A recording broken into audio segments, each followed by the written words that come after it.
jointly organized by the School of Science and Engineering here in the Mushtaq Ahmad Gurmani School of Humanities and Social Sciences at LUMS, in collaboration, of course, with the Center for Water Informatics and Technology, because the theme for today's talk is linking tectonics, climate, and community. It beautifully illustrates why such a collaboration actually is indeed needed.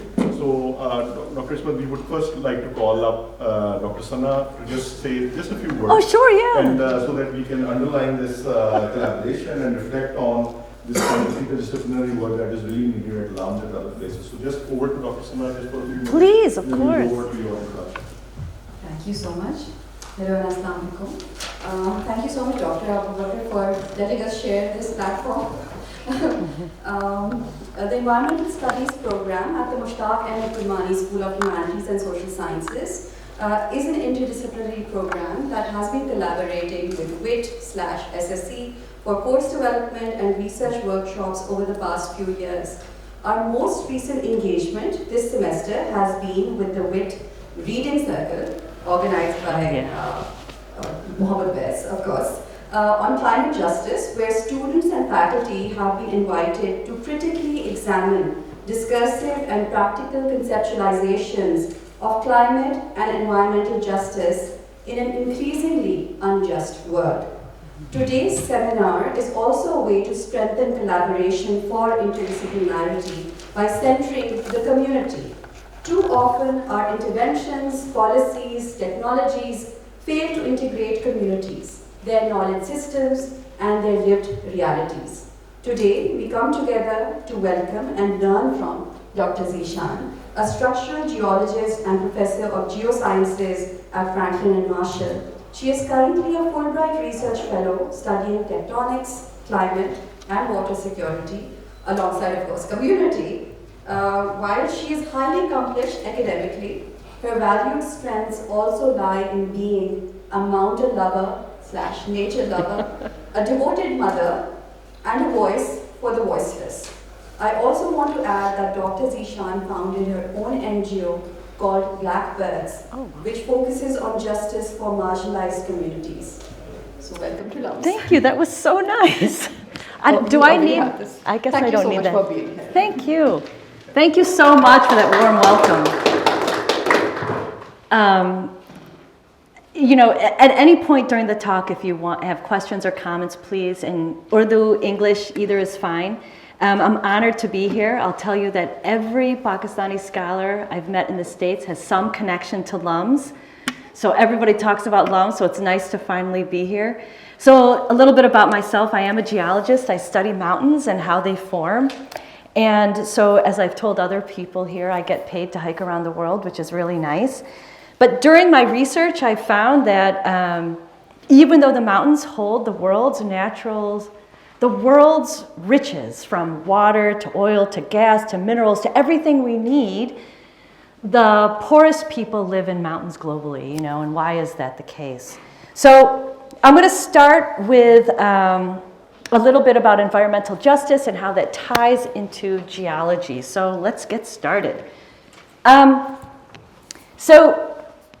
You know, one thing that I'm always interested in is boundaries, and one of the most prominent natural boundaries on the earth are mountains. So I want to talk about boundaries, how this shapes the natural world, but first let's just talk about environmental justice. So when we think about environmental justice, you've probably come across a definition something like this. So it's all these things that we can't do.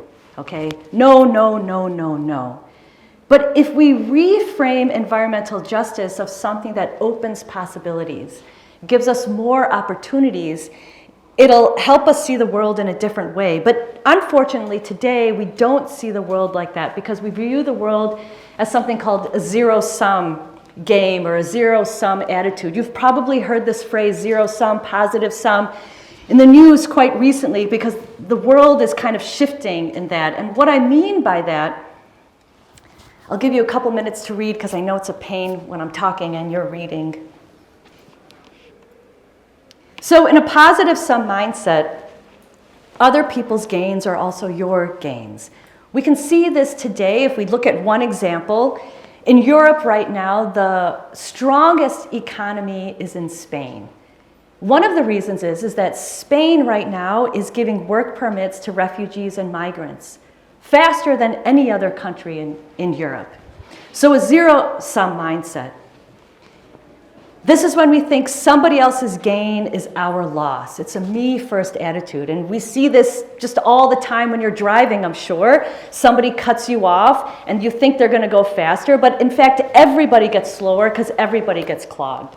So one benefit for one person is not somebody's loss, and I'll come to that in a minute. So one of the reasons why we're thinking more in a zero-sum mindset is because globally, we feel that the governments are not acting in our interests. So this has resulted in a rise of populism with this zero-sum mindset, me, me, me, me, me. Okay, so again, what does this have to do with environmental justice? So one thing that's important is that our identity is tied to our land. And I often used to think, well, it's only tied to our land if we work with the land, like if you're a farmer or a herder or something like that. You know, I grew up in the States, and even though my family is from Gujranwala, you know, so I thought any place in the States was all the same. It didn't matter, because it's all the same to me, because I'm not originally from there. But I was surprised when I went back to my hometown where I grew up in the States that I actually had a connection to it. So we all have a connection to our land, but unfortunately, many of us identify with things outside of our land when it comes to maybe borders or census data, some other external labels that were put on us that are not from the land itself. And so this zero-sum attitude detaches us from our land. Why? Because we look at the world as this place of resources that we want to take.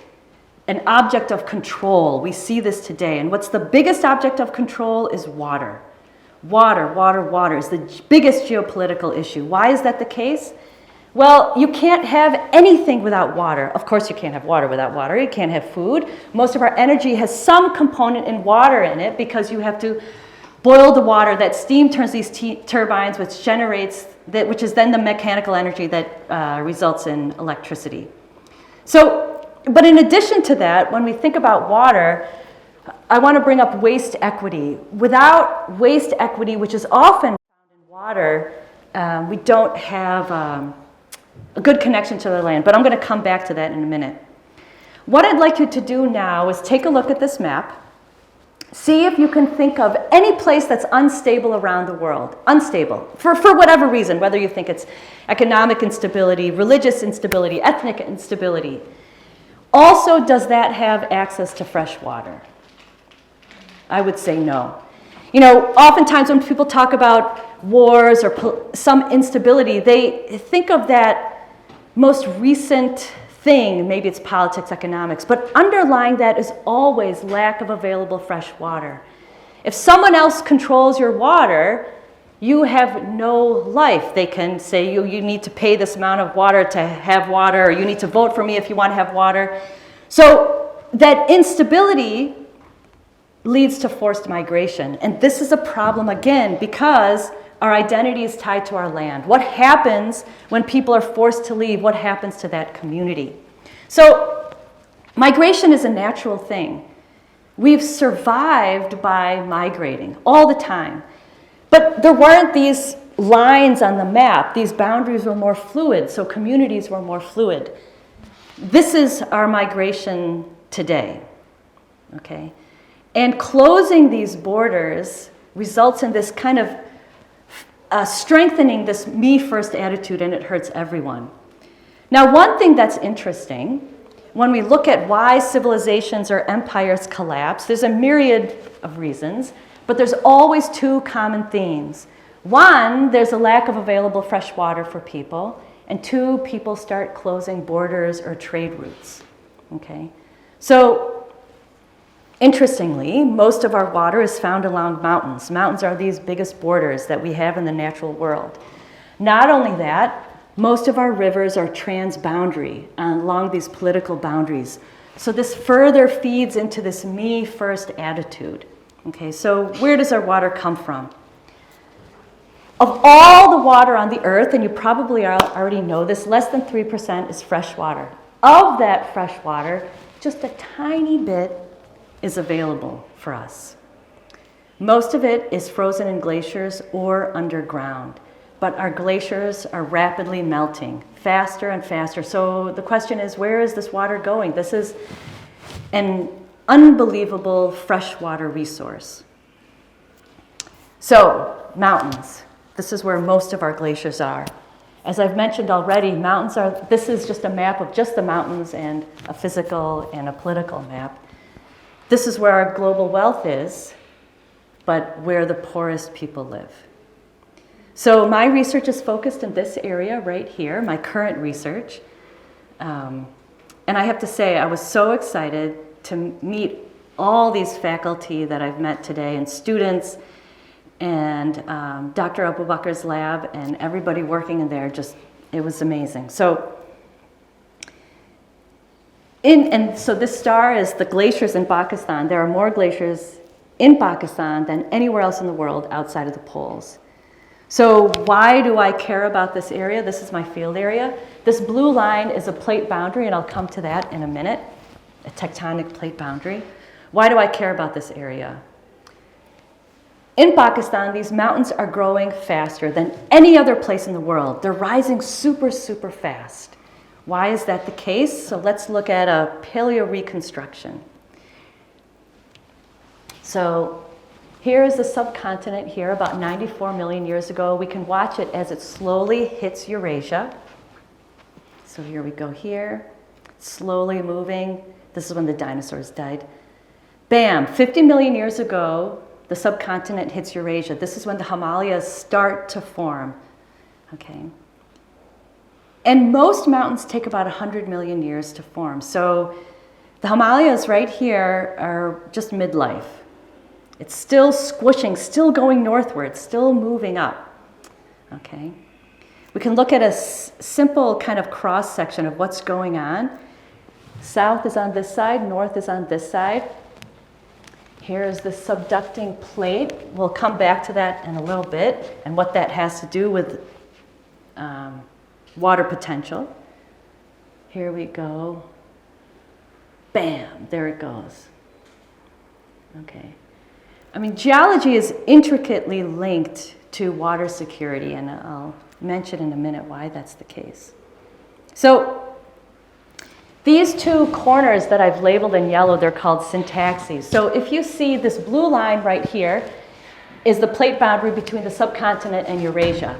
So the Indian plate is moving northward, but right there you can see that the plate boundaries kind of make these corners.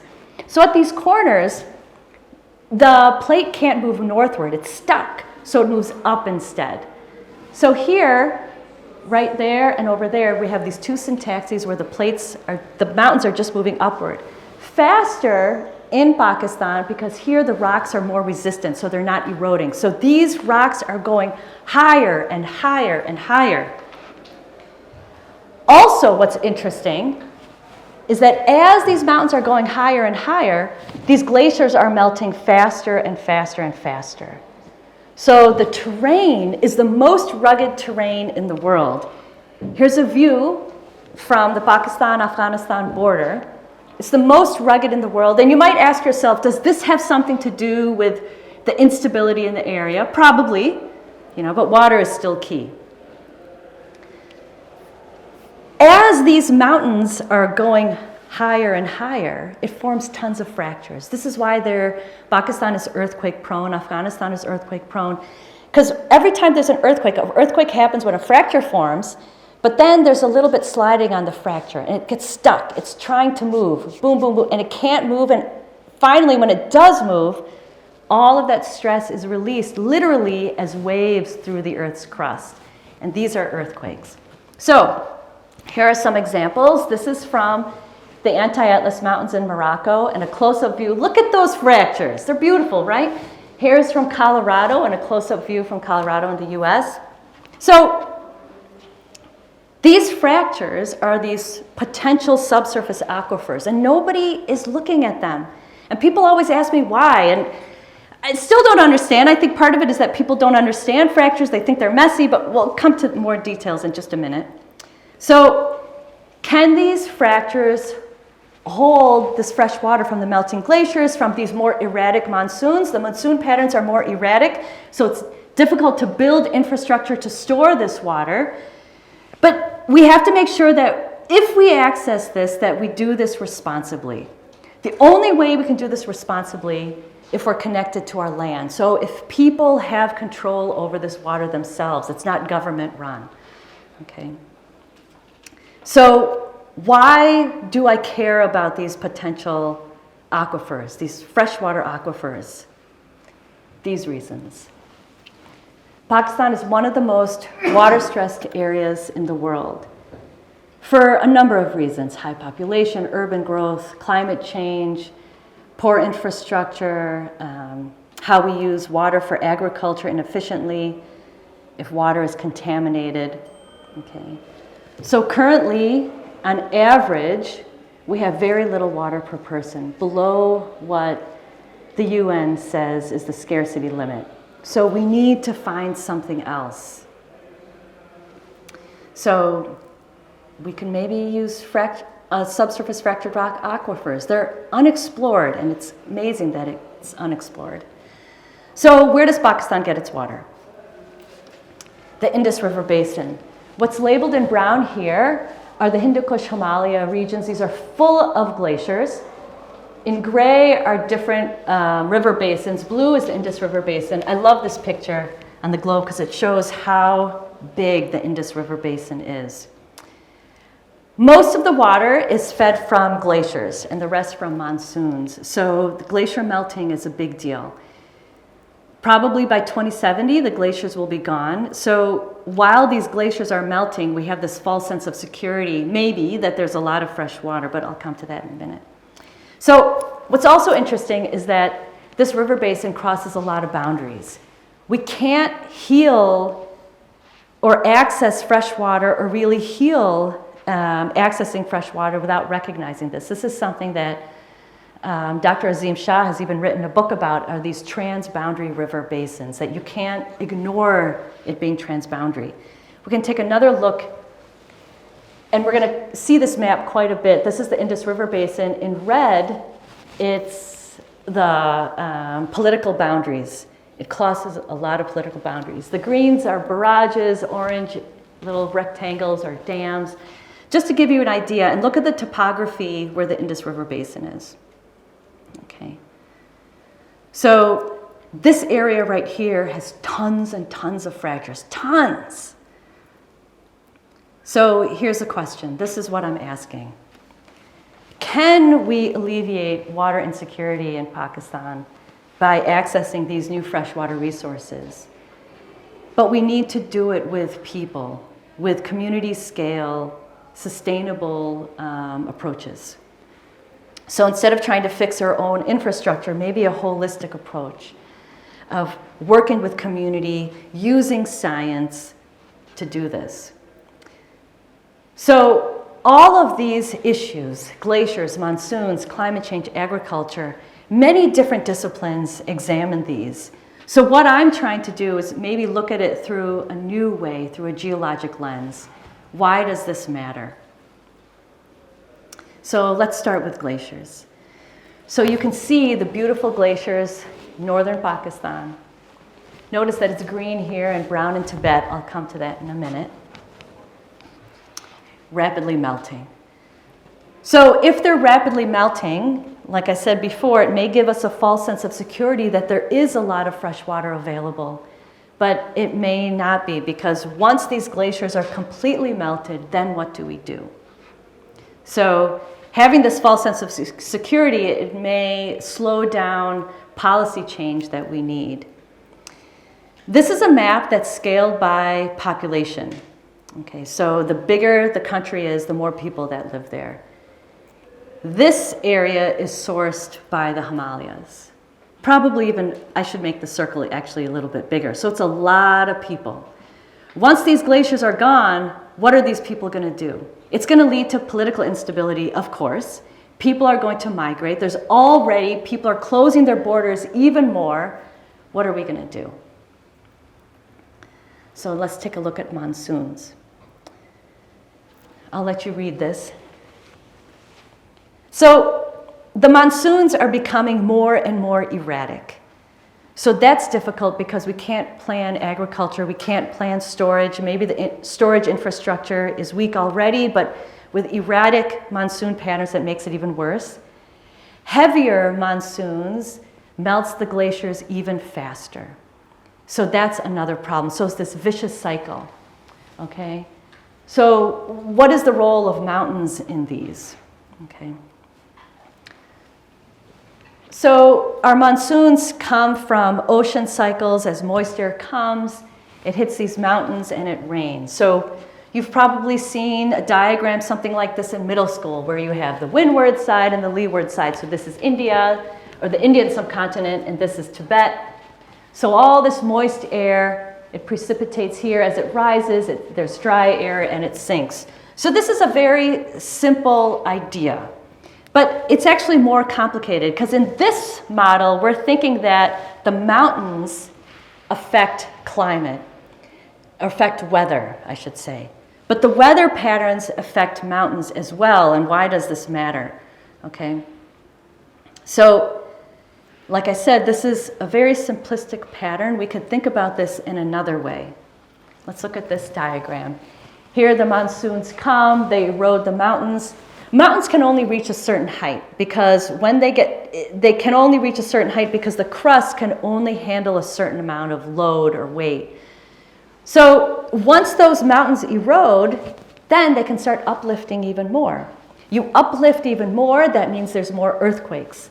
The higher the mountains are, the more resistant they are to weather patterns, so the monsoon cycles can become more erratic. If the monsoon cycles are more intense, it melts the glaciers even more.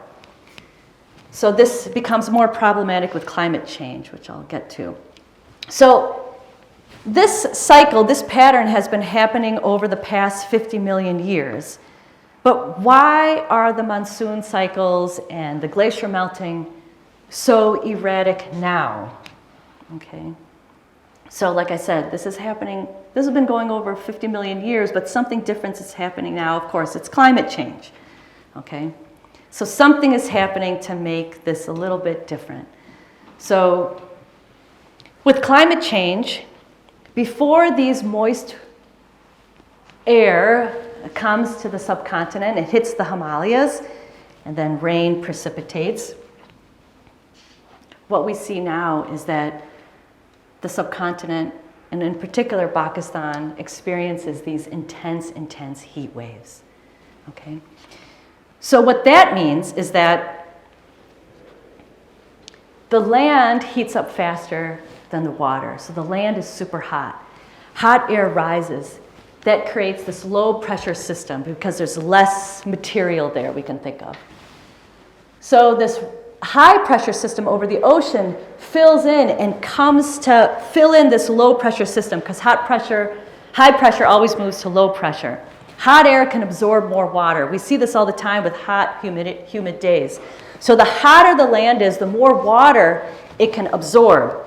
But then there's a cycle up in the atmosphere. So this is just the surface winds.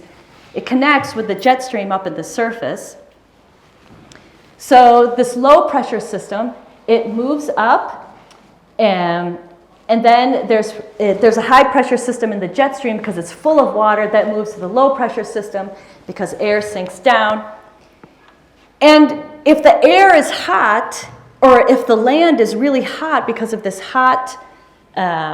because of climate change, this system or this cycle gets stuck, it gets blocked, and it stays there. If this cycle continues, then there's more erosion in the Himalayas, which means there could be more earthquakes, which means it rises even faster, which means it's another block to these winds, which means it melts the glaciers even faster. It gets stuck, okay? So this system is what is called blocked, okay? And sometimes you might see a map with these wavy jet stream patterns. The wavier the jet stream is, the more difficult it is to move, so it gets stuck, it can't move. So again, before these moist monsoonal winds come, we have these heat waves. which turns the land into rock. So right before the monsoon rains come, how is the water going to be absorbed into this cement-like soil? It can't.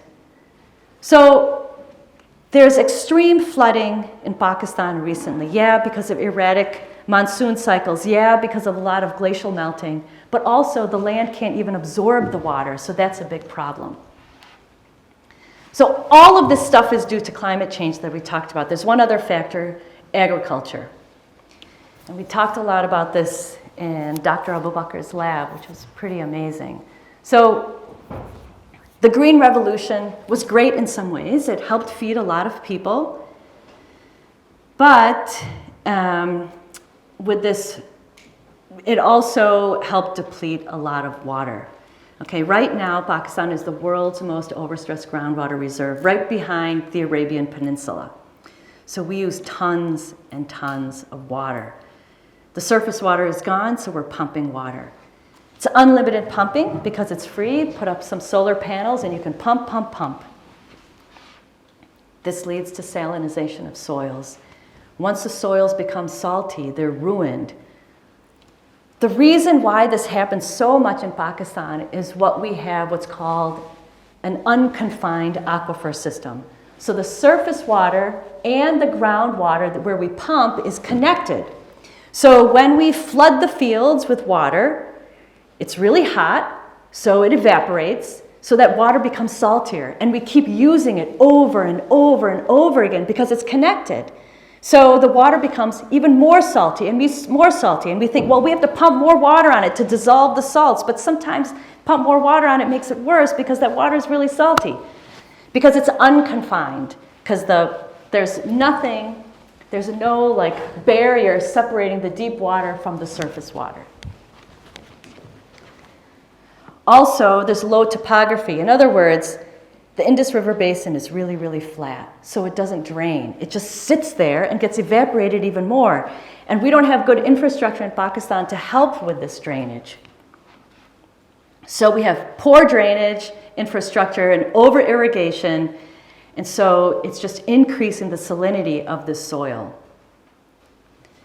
Another thing, you've probably heard there's high arsenic levels in the water.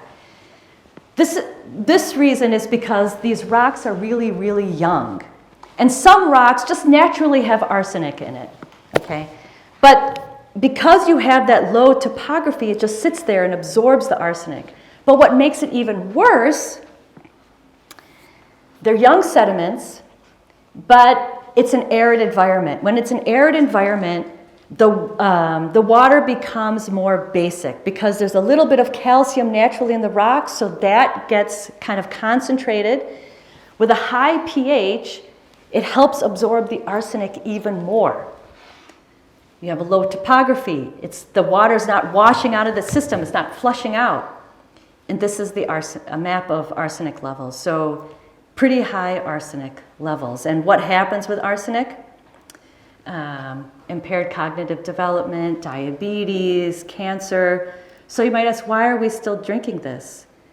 Well, if this is the water you have, this is what you have. The emergencies of life take over slow erosion from chronic diseases.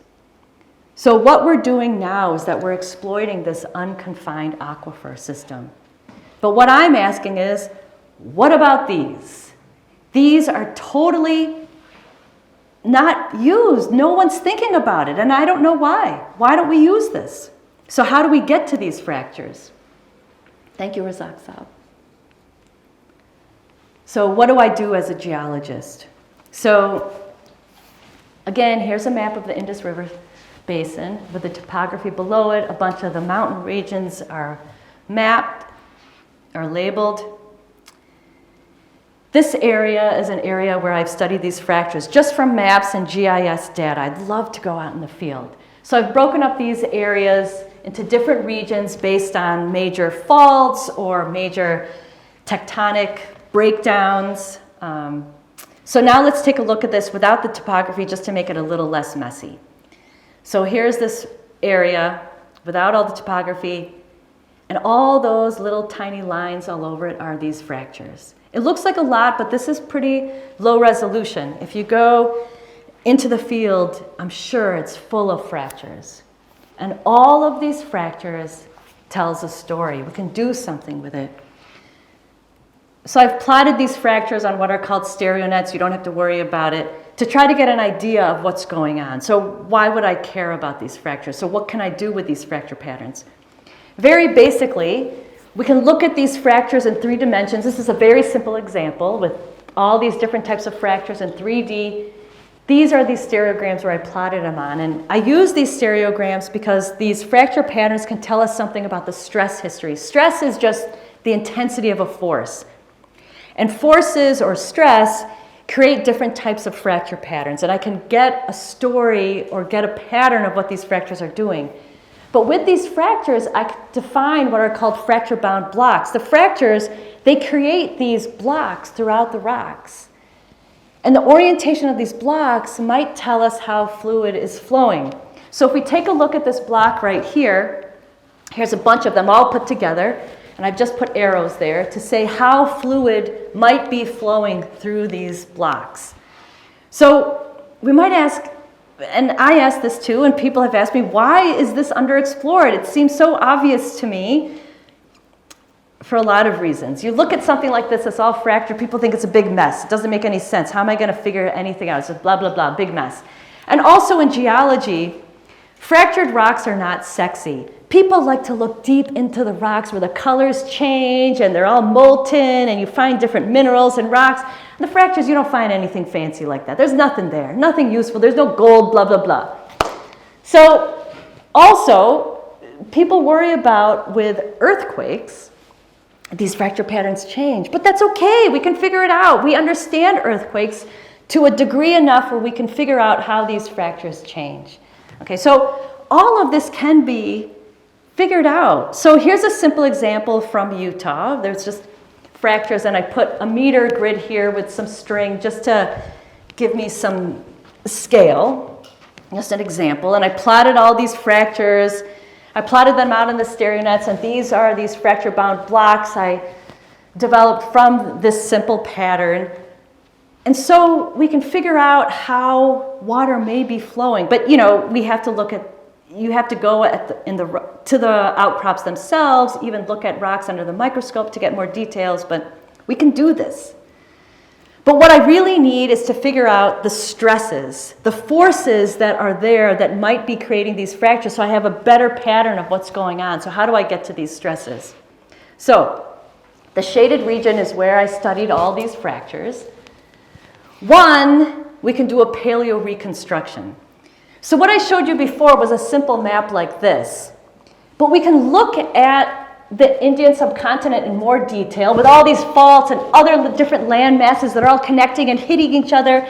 And that can give us kind of regional stress patterns. So what I showed you was on the right side. That's nice. But on the left side is we can look at this in more detail, and I have even maps of even more detail. Okay, of what's going on. Earthquake patterns. So these are mapped earthquake patterns. We can go through each earthquake and see how the faults are moving, when were they active. It gives us the stress history so we can have some idea. Okay. Also, we can see what's going on underground. When I mentioned, oh, look at that subducting plate. So here is one illustration of stuff that's going on a little bit up there. How these plates are moving. When these underlying plates interact with the surface, it creates some sort of stress patterns, and we can figure this out. Okay, but all of this is cool, but it doesn't make any sense unless we work with a community. In other words, we need to empower people to take advantage of this, where people take back their land and identity. They connect with it. And this is something that I talked with different faculty and students today, which was so much fun, and even in Dr. Abubakar's lab, where people actually go meet farmers and ask them what they want and what they're doing. A simple solution is something called a johad, or people call them rainwater harvesting ponds. They're just tiny, tiny dams within each community. You can plant trees to help infiltrate the water. But communities come together and access their own water. It's not these big dams. Pakistan loves these huge dams. But these are small ones, earthen dams, that communities have control over. So you're connected to your land again, but also we see that it breaks down barriers. So within one community, there might be people with different last names, different backgrounds, blah, blah, blah, but they're all working together. We see it works. I'll let you read this, and I'll talk about it.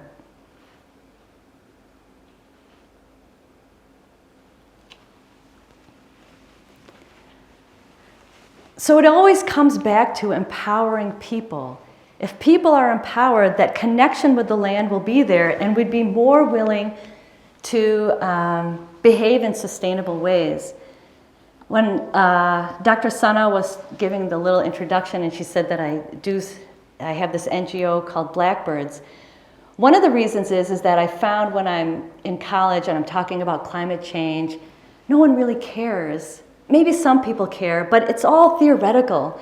The problem is that people haven't even touched the land that they're living on, so they don't have that connection. So what I do is I work with kids, and we do things like park cleanups or go to a river or just touch the ground so they feel that connection. Without that connection, if I talk about climate change, it doesn't matter, you know? Plus, it's fun to work with kids. So we see this works. Okay, it works, and I just keep asking, why don't we do this? It's cheap, we could do this, okay? There's proven impact. People can govern themselves, okay? And these low-cost solutions are more resilient to change because people know what their community needs, and also because they're low-cost solutions, you can always adjust whatever those issues are and adjust whatever those solutions are as change comes. I'll give you a minute to read this.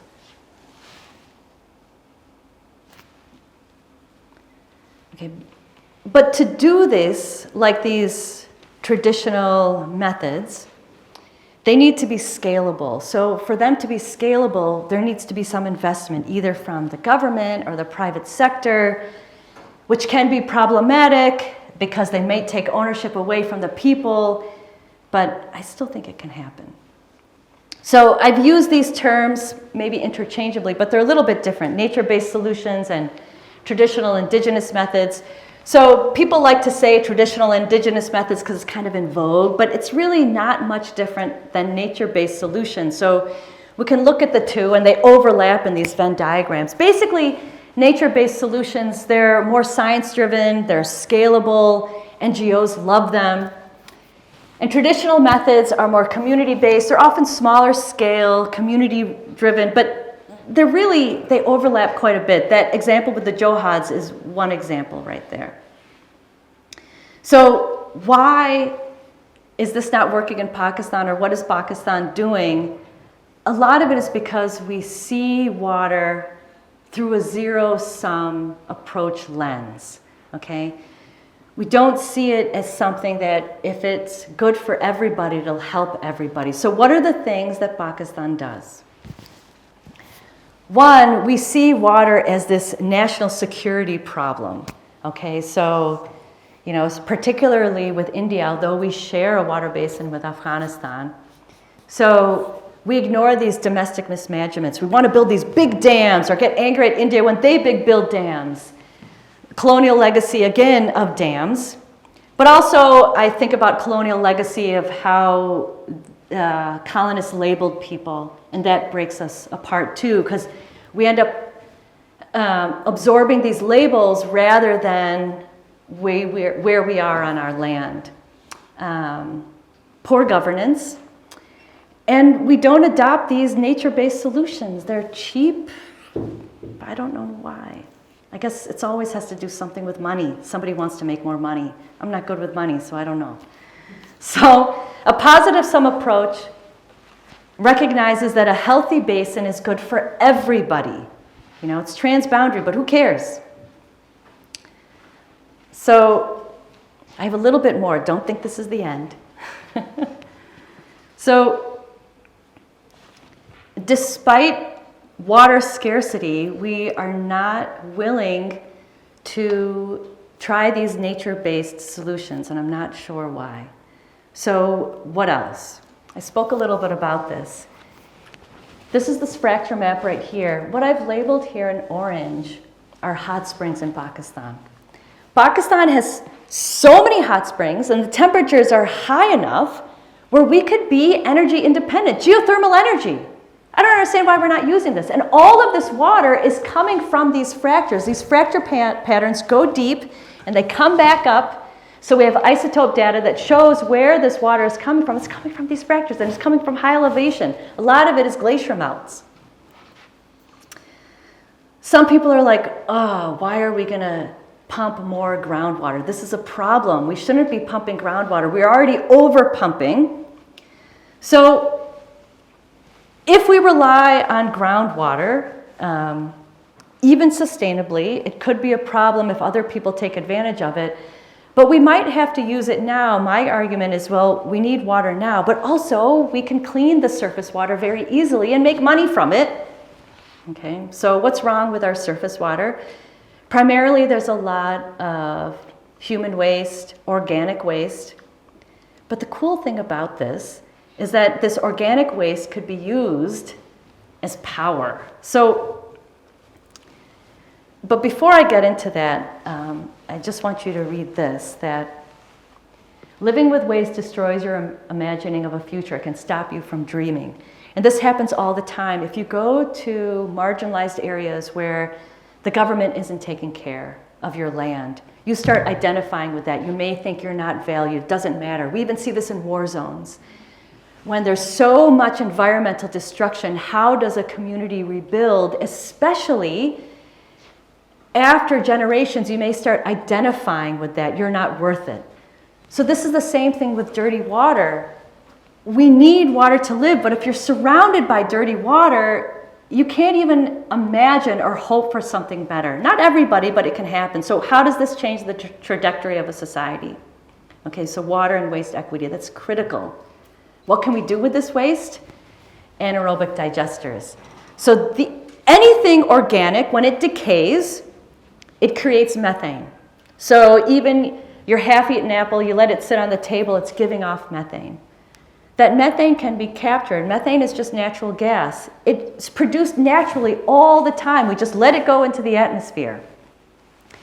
But if you put that waste into an anaerobic container, like a little barrel, you can collect that methane, use it for cooking, and then that waste, that sewage waste, that animal waste, that human waste, it turns into this pathogen-free fertilizer. So in China, for example, they've developed these anaerobic digesters that you can hook up to toilets, so all that human waste can then turn into energy. You have this pathogen-free fertilizer. It's a great idea for refugee communities, people that are just living in these tents because of wars or whatever. A lot of diseases spread through human bathroom waste, but that could prevent that. Okay, this is starting in Pakistan, actually. I met a couple people, Zahid Aziz. He set up a couple municipal scale digesters, and Asad Imran, he's a farmer. He said there are some digesters on farms that just turn the waste into the pathogen-free fertilizer, but they don't collect the gas. Because he said the digesters are too far away from the homes to collect the gas, but you could just put a pipe. So, I don't know. There must be something else there that I'm missing. So this is one that I have in my backyard. It's a 55-gallon barrel. So it's really cheap and easy. This probably cost $10. And here's a pipe where you can get the pathogen-free fertilizer out. Up there is a little hose where you can connect this to a little stove outside and collect the gas. It's really easy. It takes like 2 weeks. It's nothing. So this is a really easy solution where you can get clean energy, fertilizer, which you can grow more food, blah, blah, blah. It's this circle that's quite beautiful. So we can do this, but I guess it requires infrastructure, you know? So I'll let you read this. So my argument is that we need more water now, so let's find a creative way to get more water and a better way to use it sustainably. I have one more thing. So I talked a little bit about climate change, and this kind of ruffles my feathers a little bit, because I hate it when countries in the global north keep telling countries in the global south what to do, blah, blah, blah. So Pakistan creates only less than 1% of the global carbon emissions. The US creates a lot more, but tries to tell people what to do. Maybe not anymore, because people in the US don't believe in climate change, but it's another story. So my argument is that many countries in the global south deserve climate change reparations rather than global north telling them what to do. So people say, well, they don't deserve reparations because the problem is they have an unstable government or deforestation, large dams, blah, blah, blah. But it's really not a free pass on reparations, because still a lot of the damage has been done by global climate change, which isn't the fault of a lot of countries. That's it. Thank you very much. Wonderful. So I think, at least in my personal journey, in the last 10, 15 years, we've tried to look at water from the point of view of a technologist, Yeah. from the point of view of an economist, being an environmental historian, even a philosopher, but I didn't know that a geologist, geology would be another lens that we would be throwing at it. And this is what water keeps sort of throwing these surprises at you. Yeah. So I think, thank you for the wonderful talk, and I think the floor is open for any questions or Questions, comments, anything. Because of Mm-hmm. Thank you so much. Thank you. As like Dr. Abubakar said, I hadn't really looked at water. I've been studying it the last decade, but hadn't really looked at it from this geological perspective. I was at the, out of the details that I picked up from your talk, you said that these fractures were forming. Yeah. And I wasn't sure if that process of formation had to do with global warming, or was that being accelerated by global warming? Another, when you were talking about solutions and community-based solutions, you suggested rainwater storage, wetlands. Yes. Right. So just wanted to delve a little bit deeper into the wetland bit, because the rainwater storage and the earthen dam makes sense. Yeah. It's a standard solution that we propose for community-based models. Yeah. But then the wetland bit, could you elaborate on that? Yeah. Are you looking at bioremedial ways for purification of that water as well? Yeah. And so yes, maybe a little bit on that. How much of that of these fractures? So let's just say, if we talk about groundwater as a whole, as a pie, we have this unconfined aquifer that's being over abstracted. The largest, fourth largest, I believe. Yeah. Then we have the confined aquifer, these fractures. That that we want to tap into as a new resource for the communities, particularly upland communities. What kind of, in terms of the size, in terms of that scale of the resource, what are we looking at from a geological perspective? Have there been any estimates? I haven't done any estimates, and I haven't found any, but I think there's a lot of water. Especially if we use it sustainably, we could think about it as an unlimited resource. But I should do some estimates. To answer and I'll come back to that in a minute. To answer your questions, no, it's not created by climate change. This is just as these plates are moving, they're creating these fractures. But it can be enhanced by climate change, because if these monsoons are eroding the mountains faster, then the mountains will grow faster, because the mountains can only reach a certain height. So every time it erodes a little bit, then the mountains can grow a little bit taller. And every time it grows, new fractures will form. So it can be enhanced. And wetlands are genius. So these naturally filter water. Again, when we think about water and instability, one of the things that Saddam Hussein in Iraq did is that he drained wetlands where a lot of Shiite communities were living. And he did that just to make people suffer. But also, when he did that, the water quality in Iraq was just ruined. So a lot of communities came in to try to restore these wetlands, which is great. But the people who lived there didn't have access to it. So wetlands naturally filter out the water. And if you have wetlands and fractured rocks below it, it's even more beneficial. But wetlands are an easy way. We often get rid of wetlands because we want to dry them out to make more farmland. And when we do this, we've just destroyed a natural filtration system. You know, and it's hard to keep that former wetland dry. You have to keep pumping it out because nature wanted it to be a wetland, you know. And even the soil in wetlands, it can be used for farming, but after a while, it's not as able to withstand farming for long term. I don't know if that answers your question. It does. Yeah, okay. Yeah, no, you're welcome. Other questions? Yeah, just to go back on the whole mountain Yeah. erosion and uplifting thing, like what timescales are we talking about here? Because I guess with mountains we're talking. Yeah. So, you know, the Himalayas grows maybe about 1 centimeter a year, which doesn't seem like a lot, but even that little bit creates a lot of earthquakes. And every time there's earthquakes, there's a bunch of fractures. But you know, the overall fracture system remains pretty much the same, even with a fracture, even with an earthquake. So we don't have to worry about the fracture patterns changing too much. But just the fact that it's growing faster means it can adjust these monsoon cycles and it can help it get stuck. So we don't really know the timescales because this is kind of a new thing, looking at how weather is actually affecting mountain uplift. You know, just in the 20 years we've seen this change. So we don't know the exact rates yet, but that's a good question.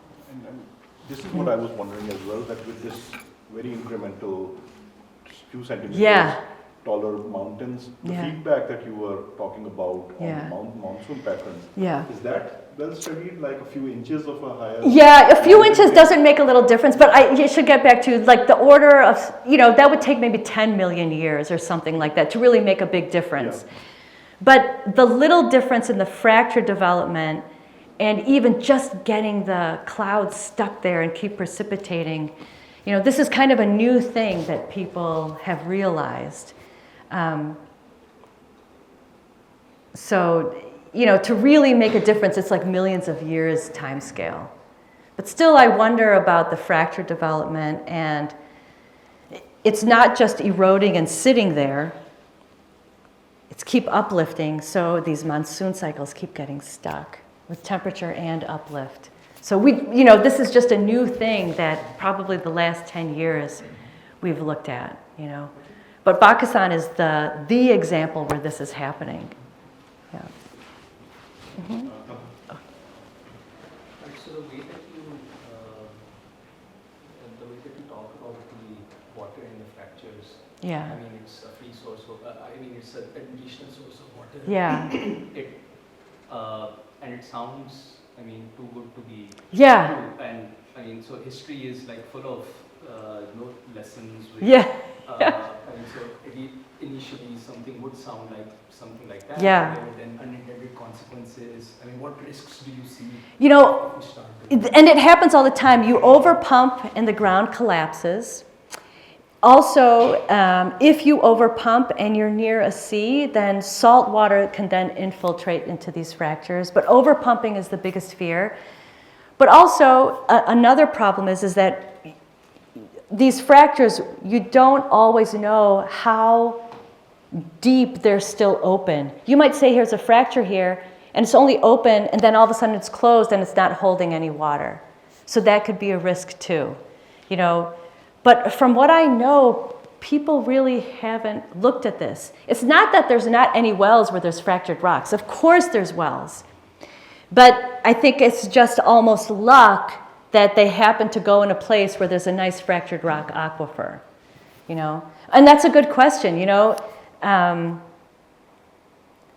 I don't see anything problematic with it. The biggest problem, again, is if you overpump, then the ground will collapse because these fractures that are supported by this water that's really under pressure, it's gone.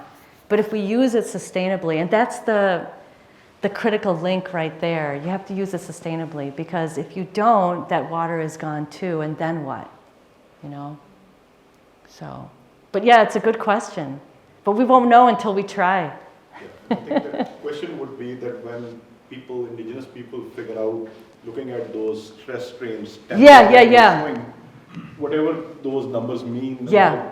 when they figure it out, then what would happen? And I Yeah. think this is what Tala is kind of worried about. Exactly. So if they figure it out, it's this resource, and that's why I get worried if like big government gets in on this. For example, you know, I've met some geologists here in Pakistan. So with my field of geology, most people go into the oil business and the gas business because I understand the subsurface structure, but I didn't want to go in there. But these oil companies and gas companies, they have the maps of all this subsurface stuff. And in areas where there's, at least in Pakistan, where there's these freshwater subsurface aquifers, there also happens to be some gas in some areas.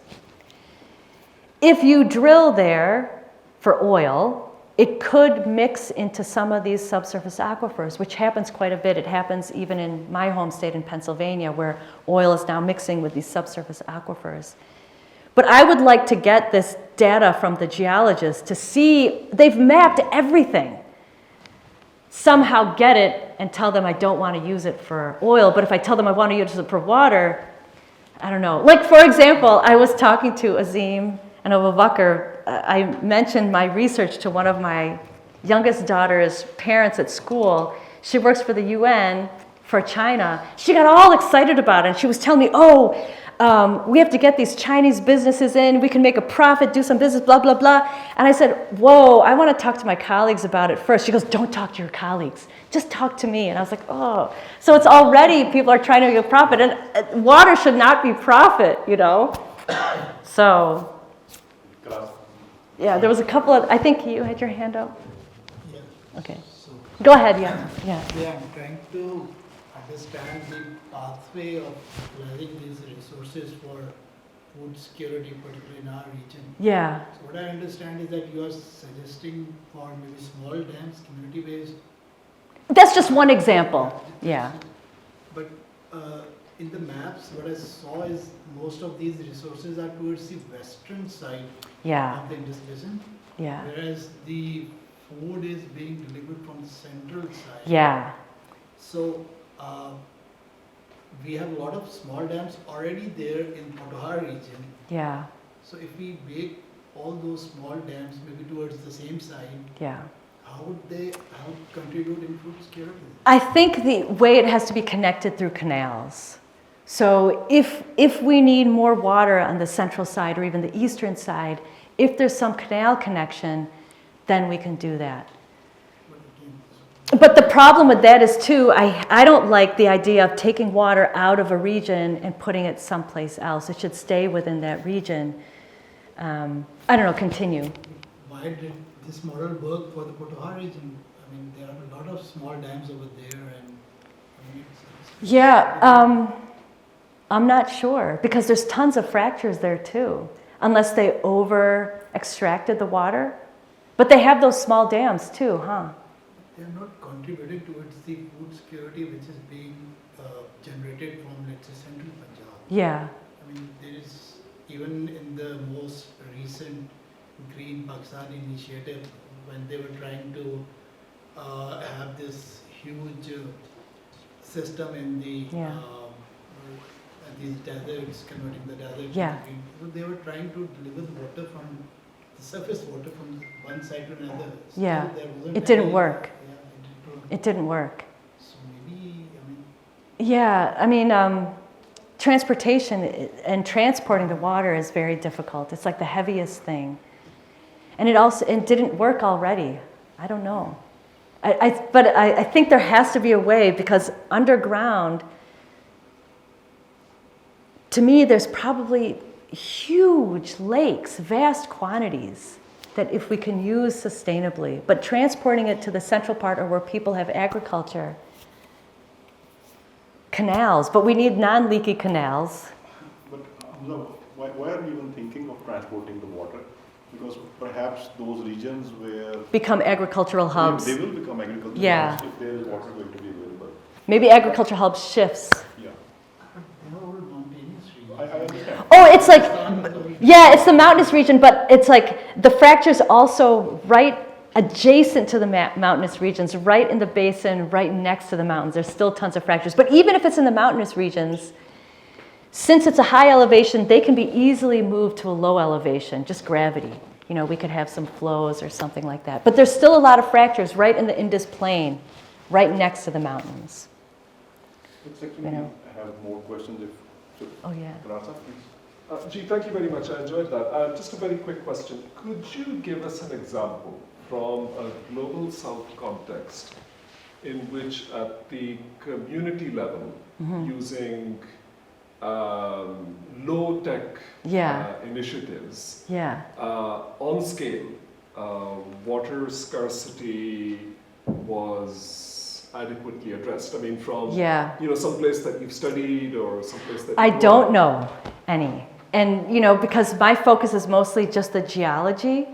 So if you mean one of these like traditional nature-based Sure, methods. But, on scale, Yeah. that using minimal investment, Yeah.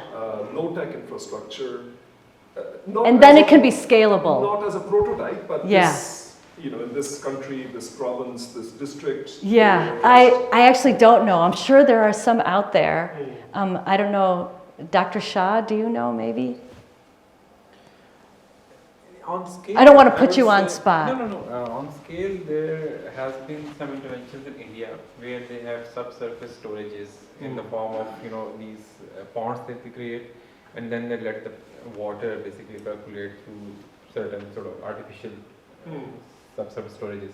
So that's where they have done a lot of work in India. That immediately comes to my mind. One possibility. Question that is sort of in my mind is, these fractures, are they limited to confined aquifers, or if they are unconfined?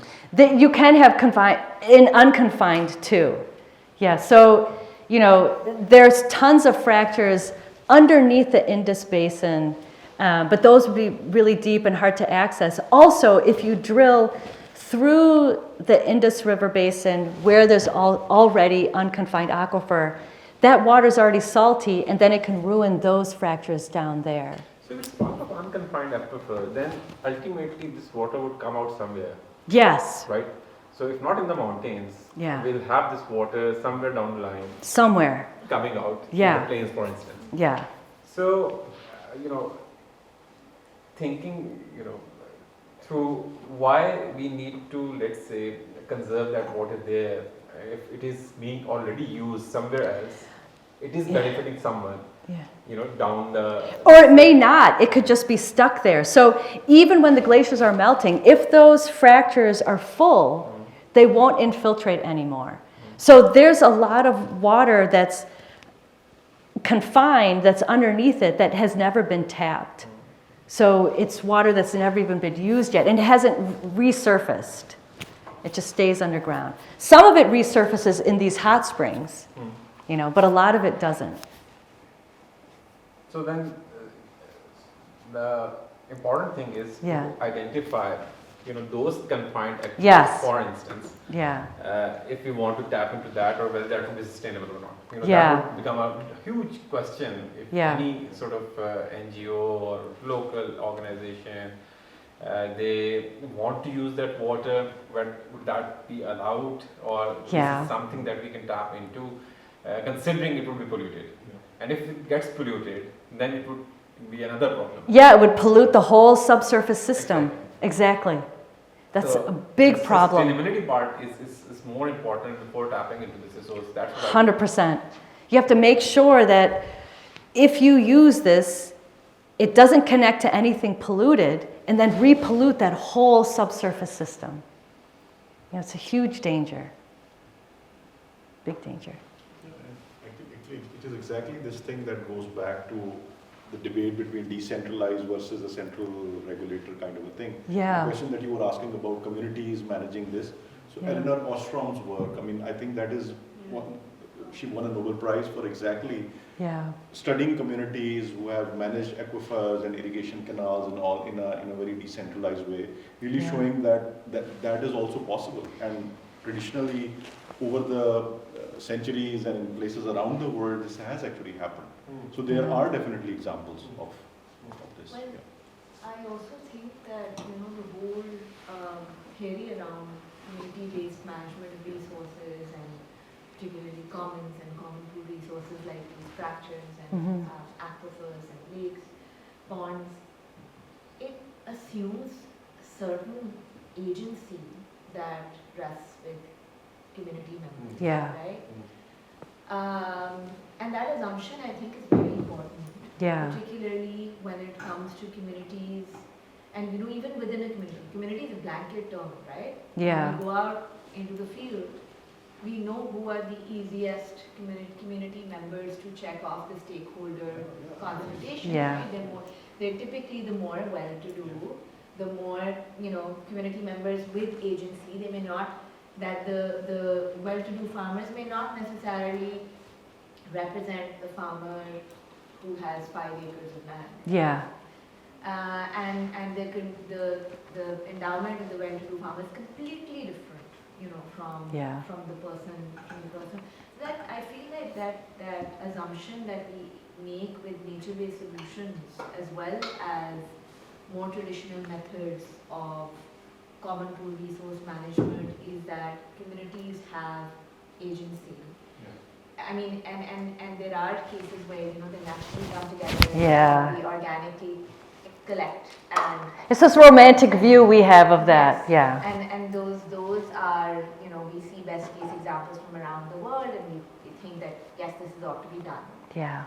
But then might not work in communities that are less egalitarian. So Yes. maybe that's also the reason why GB we see a lot of communities coming together for micro-hydels, for these Yeah. ponds. So it's a question of institutions once again and political. Exactly. Dr. Yeah. Maheshwari. Yes.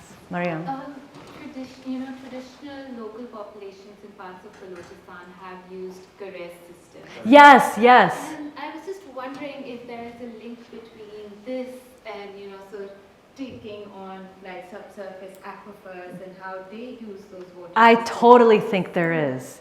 Okay. Even though they might not be mapped, but they know where it is. And so they're also making use of these. 100%. I'm guessing they must be. I really think there is. Yeah. Yeah, it may not be mapped, but the community knows where's the best place to do it, to build these, Just to add to that, I think the map that you were showing about the fractures, I mean, Yeah. this is no coincidence that a lot of those fractures are showing up in Afghanistan, Yeah. in Persia, and which is where the whole canal system originated. from. Yes, And then came to 100%. Balochistan, so- It's no surprise. Yeah. For real. Yeah. Yeah. Other questions? Yeah. One more. So I've always thought of the water scarcity problem as like a unsustainable use problem rather Yeah. than there not being enough water problem. I think it's both, yeah. Yeah. So prior to coming to this talk, that's what I thought. But Yeah. after hearing some of the discussion here, I'm starting to think, we might not actually have enough water to go around as well. Yeah. So what I'm concerned about here is that a lot of our agriculture in Punjab and Sindh, it basically utilizes surface water, right? Yeah. And in combination with groundwater Mhm. pumping to the point that our water table is going down. Yeah. So if we were to tap into this as like a solution to our problem, basically trying to alleviate water scarcity in Yeah. the northwestern areas, Mhm. but we know that a lot of unsustainable water use is actually being driven down in the Indus Plain. Yeah. So I'm trying to draw the connection as to how does that fix the the giant Yeah. problem right there, which Yeah. is unsustainable water use. Yeah. I feel like it would be worth more, I guess, if we were to try address that, like instead of I understand we need more freshwater No. resources, but I feel like that's the bigger problem here. I actually agree. I think the water we have now, if we cleaned it, and used it sustainably, we wouldn't even need to get this. But I think we can do a two-pronged approach. You know, maybe the fractured water is emergency water, but really what we need to do is use the water we have sustainably and clean it. You know, it's like we have so much water in Pakistan, but I think only 1%, maybe even less, of industrial water is even cleaned. So we have so much water, but we can't even drink it. Like, why are we all drinking bottled water? You know? So I think that really is the case. This I bring up because, you know, it's an untapped resource. Maybe it could be a two-pronged approach, you know. If the glaciers are melting, and the glaciers are the main source of water to the Indus River Basin, then what do we do? You know, so that surface water is gone.